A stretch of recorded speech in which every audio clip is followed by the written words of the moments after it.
नमस्कार, माझं नाव अनुष्का सुभाष देशमुख. मी आशादीप कम्प्युटर्स इथे MSCITचा कोर्स कंप्लीट केला आहे. मी आत्ता 11वीत शिकते.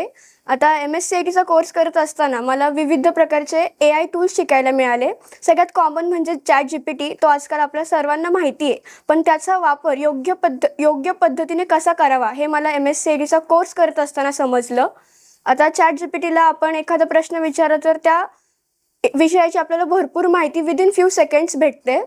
त्याचबरोबर मी NotesML या ॲपबद्दलही MSCITचा कोर्स करत असताना शिकले, ज्याचा वापर मला आता 11वीत खूप चांगल्या पद्धतीने होतो त्याचा वापर.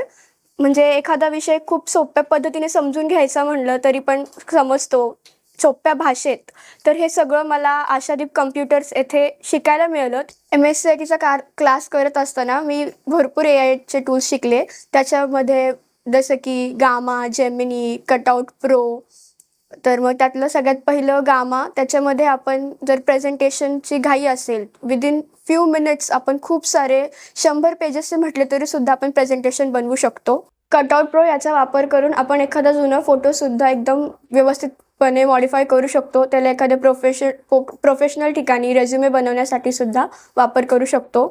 त्याच्यामध्ये आपण प्रोफेशनल कपडेसुद्धा वेअर करू शकतो त्या फोटोलाच.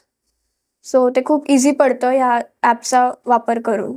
जेमिनी ह्याच्यामध्ये मी प्रॉम्प्ट इंजिनिअरिंग शिकले, ज्याचा उपयोग करून आपण टेक्स्ट टू इमेज असं कन्व्हर्जन करू शकतो. जेमिनी या टूलचा आपण बर्थडे विशेस च्या ग्रीटिंग कार्डसाठी, परत मग विविध प्रकारचे फंक्शन्स, फेस्टिवल्सचे इमेजेस माहिती मिळवण्यासाठी करू शकतो. ते आपल्याला खूप कमी टाईममध्ये खूप सारे छान छान फोटोज मिळतात, इमेजेस मिळतात, माहितीसुद्धा मिळते. Thank you MKCL. Thank you Ashadeep computers.